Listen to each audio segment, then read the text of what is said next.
Hello student, class 12th NCERT mathematics. आज हम पढ़ने वाले हैं 1 मार्क्स के क्वेश्चन जो बोर्ड एग्जाम में पहले से पूछे गए हैं। और लेसन नंबर 3 है आपका मैट्रिसेज यानी कि आव्यूह। देखिए स्टूडेंट, ये क्वेश्चन 2018 में पूछा गया था बोर्ड के एग्जाम में। 1 मार्क्स का था कि निम्नलिखित समीकरणों में से एक्स वाई और जेड के मान ज्ञात कीजिए। आप देख रहे हैं यहाँ पर आपको 2 मैट्रिक्स दिए गए हैं। जो पहला मैट्रिक्स आपका है वो है 4 3 और x 5। ये देखिए फर्स्ट मैट्रिक्स है। और सेकंड मैट्रिक्स आपको दिया गया है y z 1 और 5। ठीक है, और ये दोनों मैट्रिक्स के बीच में इक्वल का साइन लगा हुआ है। इसका मतलब ये दोनों मैट्रिक्स आपस में बराबर हैं। और दूसरी बात क्या है कि इन दोनों का जो ऑर्डर है, यानी कि ये भी आपका 2 गुणा 2 क्रम का है। देखिए ये भी आपका 2 गुणा 2 ऑर्डर का है, तो दोनों के ऑर्डर भी क्या है, समान है। तो ऐसे क्वेश्चन में हम कैसे एक्स वाई जेड के मान ज्ञात कर सकते हैं स्टूडेंट, ज़रा ध्यान से देखिएगा, बहुत इम्पोर्टेंट क्वेश्चन है। जब 2 मैट्रिक्स आपस में बराबर होते हैं, ये किसका नियम है, जब 2 मैट्रिक्स आपस में बराबर होते हैं तो उनके जो संगत अवयव होते हैं वो भी आपस में क्या होते हैं, बराबर। जैसे फॉर एग्जांपल इसका जो ये A11 है, इस वाले मैट्रिक्स के A11 के इक्वल होगा, A12 इसके इक्वल होगा, A21 इस A21 के इक्वल होगा, और A22 जो है वो इसके इक्वल हो जाएगा। तो इस प्रकार से अगर हम इनको चेक करें तो शायद A11 और A11 इसका जो है इक्वल है। तो देखिए यहाँ से आपको y की वैल्यू जो है वो 4 प्राप्त हो जाएगी। ठीक है, इसी प्रकार से A12 की बात करते हैं तो यहाँ भी A12 आपका z है, यहाँ पर 3 है, तो स्टूडेंट z की वैल्यू आपकी कितनी हो जाएगी, 3। इसी प्रकार से A21 की बात करते हैं तो x की वैल्यू आपको 1 प्राप्त हो जाती है। तो इस प्रकार से आपका 1 मार्क्स का क्वेश्चन कंप्लीट हो जाता है। देखिए सेकंड पार्ट में आपको दिखा रखा है, सेकंड पार्ट में देखिएगा x plus y 2 5 plus z x y 6 2 5 8। तो जैसा कि ये मैंने बताया, आपकी मैट्रिक्स अगर इक्वल होते हैं, समान कोटि के हैं और बराबर हैं, तो उनके संगत अवयव आपस में क्या होंगे, बराबर होंगे। यानी कि x प्लस वाई बराबर आपका 6 हो जाएगा। पहली आपकी इक्वेशन जो है वो रेडी हो जाएगी। और दूसरी इक्वेशन यहाँ से देखिए, अगर हम इसकी तुलना करते हैं तो 5 प्लस जेड जो है वो 5 के इक्वल है। 5 प्लस जेड इक्वल टू 5। यहाँ से स्टूडेंट आपको जो है जेड की वैल्यू देखिए प्राप्त हो जा रही है 0। ठीक है, और जो ये आपका A22 है ये इसके इक्वल है 8 के, यानी कि एक्स वाई की वैल्यू आपकी कितनी आ गई, 8 आ गई। अब देखिए 2 इक्वेशन हमारे पास रेडी हैं, इक्वेशन 1 इक्वेशन 2। यहाँ पर आप देख रहे हैं x और y का योग 6 है, और यहाँ आप देख रहे हैं x और y का गुणनफल 8 है। वैसे तो स्टूडेंट इसमें से आप x या y की वैल्यू निकाल के यहाँ पुट कर लें, जो आपका एक समीकरण बन जाएगा। उसको सॉल्व करने पर आपको x y की वैल्यू प्राप्त हो सकती है। बट क्योंकि क्वेश्चन 1 मार्क्स का है तो इसलिए आपको ऐसे अंदाज लगाना है कि 2 संख्याओं को जोड़ के 6 और गुणा करके 8 आ रहा है, तो उन 2 संख्याओं का मान क्या होगा। या तो x 4 होगा, y 2 होगा। देखिए इनको गुणा करोगे तो 8 आएगा और जोड़ेंगे तो 6 आएगा, और या फिर आपका x 2 रहेगा, y की वैल्यू 4 हो जाएगी। ठीक है, इस प्रकार से आपका ये 1 मार्क्स का क्वेश्चन कंप्लीट हो जाएगा। इसके बाद एक और पार्ट दिखा रखा, देखिए x plus y plus z equal to 9। देखिए बहुत अच्छी इक्वेशन है। First equation x plus y plus z equal to 9, second x plus z equal to 5, और third y plus x equal to आपकी 7 बन रही है। तो आपने क्या करना है, पहले जिसमें तीनों वेरिएबल्स ऐड हैं इसमें से आप सेकंड वाले को माइनस कर दो। जब फर्स्ट में से आप सेकंड को माइनस करेंगे तो देखिए x और z कैंसिल हो जाएंगे, यहाँ y बचेगा। 9 से 5 माइनस करके 4 आ जाएगा, तो y की वैल्यू आपको क्या मिल जाएगी, 4। ठीक है, फिर इसी इक्वेशन से आपने थर्ड को माइनस करना है, x और y सब्ट्रैक्ट हो जाएंगे, z बचेगा। 9 से 7 माइनस करके z की वैल्यू आपकी कितनी आ जाएगी, 2 आ जाएगी। अब आपने y और z को ऐड करना है, और फिर इसी इक्वेशन से माइनस कर देना है। y में z प्लस करके 6 आएगा और इसमें से सब्ट्रैक्ट करेंगे तो x की वैल्यू 9 माइनस 6 से 3 आ जाएगी। देखिए इस प्रकार से तीनों वैल्यू आपकी प्राप्त हो गई हैं। ठीक है, चलिए क्वेश्चन नंबर 2 की ओर बढ़ते हैं और देखते हैं क्वेश्चन नंबर 2 में क्या पूछा गया है।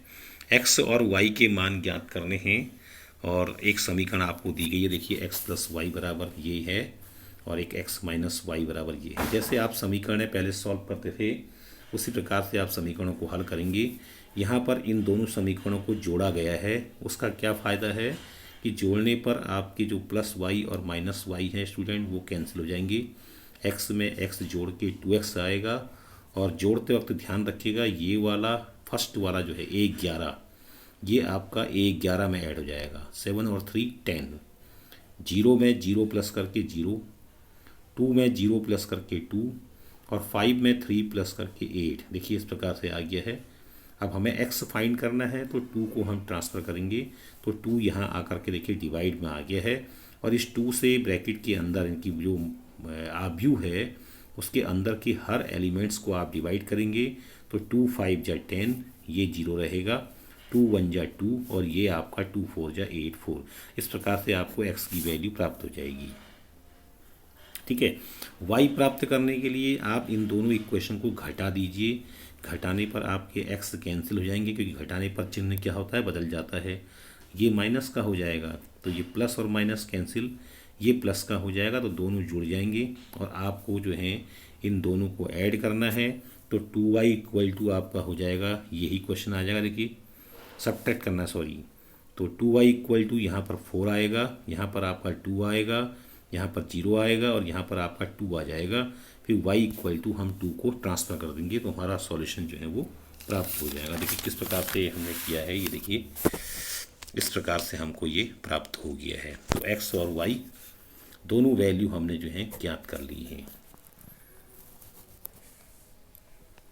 देखिए अगला क्वेश्चन है कि आव्यूह a बराबर 1 5 6 7 के लिए आपको सत्यापित करना है कि ये सममित आव्यूह है या नहीं। तो स्टूडेंट सममित आव्यूह क्या होता है पहले तो आपको ये देखना है। सममित को हम बोलते हैं साइमेट्रिक्स मैट्रिक्स, ठीक है ना। और सममित का मीनिंग क्या होता है, किसी आव्यूह का अगर आप परिवर्त निकालते हैं यानी कि ट्रांसपोज ऑफ मैट्रिक्स करते हैं और फिर से वही आव्यूह प्राप्त हो जाता है तो ऐसे आव्यूह को हम सममित आव्यूह कहते हैं। अब यहाँ पर आप देख रहे हैं क्वेश्चन में a प्लस ए डैश दिया हुआ है। a प्लस ए डैश को आपने जो है सममित दिखाना है। इसको सममित दिखाने के लिए पहले तो आपको a plus A dash find करना होगा और a plus A dash find करने के बाद आपको जो प्राप्त होगा उसको आपने फिर साइमेट्रिक करना है। तो उसके लिए आपको a गिवन है, a इक्वल टू कितना दिया देखिए 1 5 6 7। ये देखिए a आपको दिया गया है, a का आप पहले डैश निकाल लीजिएगा। डैश में क्या होता है स्टूडेंट, जो पंक्तियाँ होती हैं उनको हम स्तंभों के रूप में लिख देते हैं। जैसे ये 1 5 ऐसे लिखा हुआ है, इसको आप ऊपर से नीचे को ऐसे लिख दोगे। दूसरी पंक्ति को भी आपने ऐसे लिख देना है, ठीक है। अब आप a और a डैश को ऐड करेंगे।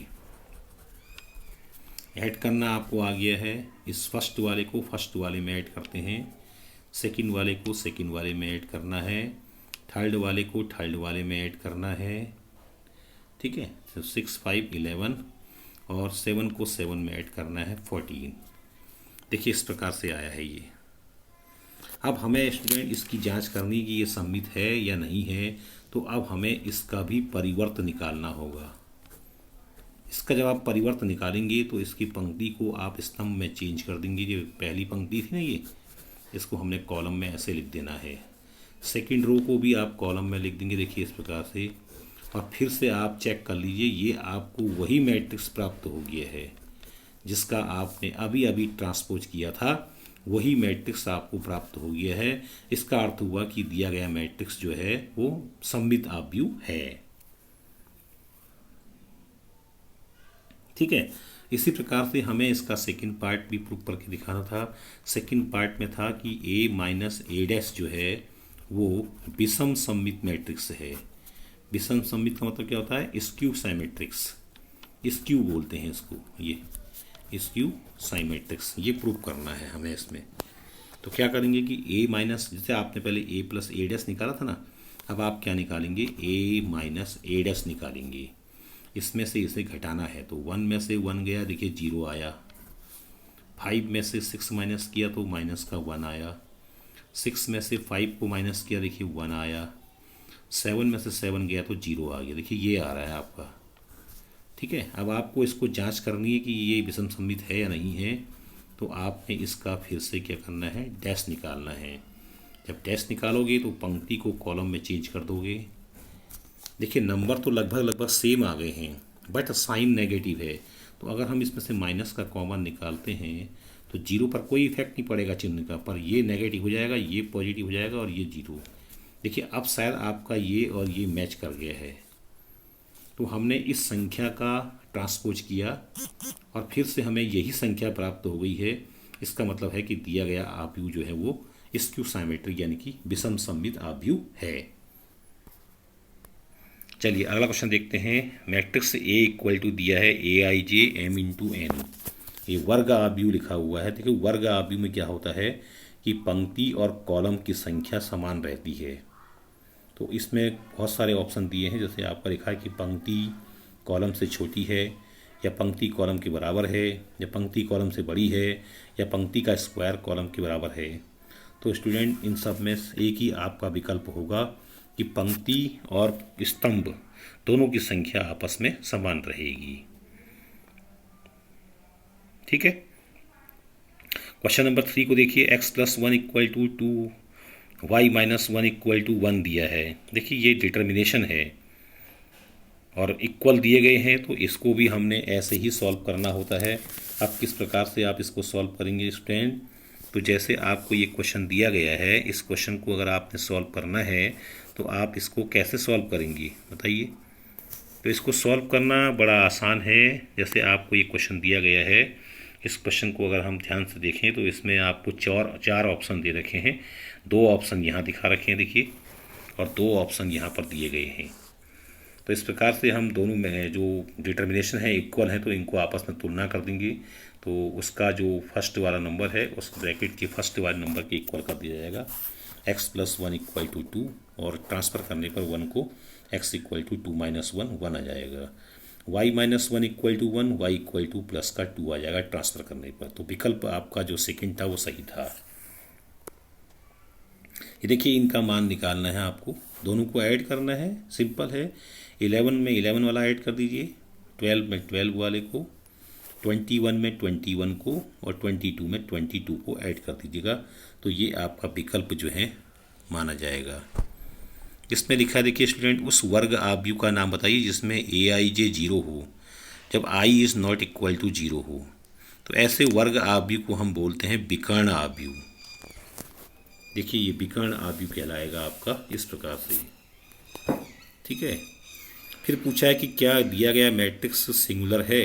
देखिए स्टूडेंट सिंगुलर के लिए क्या होता है कि सिंगुलर होने के लिए जो आपका मैट्रिक्स दिया गया है उसका हम डेट निकालते हैं। अगर आपका डेट जो है वो इक्वल टू 0 आता है तो दिया गया मैट्रिक्स जो है सिंगुलर कहलाता है, यानी कि अव्युत्क्रमणीय आव्यूह। ठीक है, और यहाँ पर अगर आप ध्यान से देखें तो इसका हमने डेट निकाला तो पाई 1 जा पाई -22/7 आया, जो कि 0 के इक्वल नहीं आ रहा है। इसलिए दिया गया आव्यूह जो है वो आपका क्या नहीं है, एकल यानी कि सिंगुलर आव्यूह नहीं है। किसी आव्यूह के लिए a' बराबर अगर a है तो a का मान क्या होगा।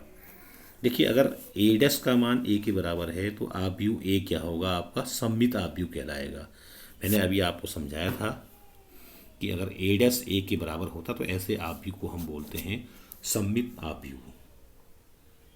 ठीक है, तो स्टूडेंट ये एक मार्क्स के क्वेश्चन हैं जो आपको एग्ज़ाम में जो है बहुत ही ज़्यादा जो है आपको हेल्प करते हैं। तो इन क्वेश्चन को आपने दोबारा ध्यान से करना है। देखिए ये कुछ और क्वेश्चन भी मैं आपको दिखा रहा हूँ। देखिए ये इस प्रकार से इन क्वेश्चनों को आप सही से एक बार अपने आप करके देख लीजिए, चेक कर लीजिए।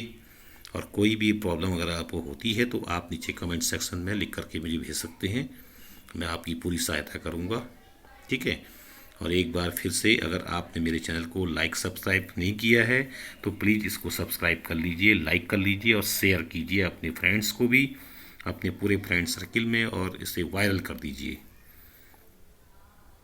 ताकि सभी को इसका प्रॉफिट मिल सके। ठीक है, चलिए मिलते हैं अगले वीडियो में।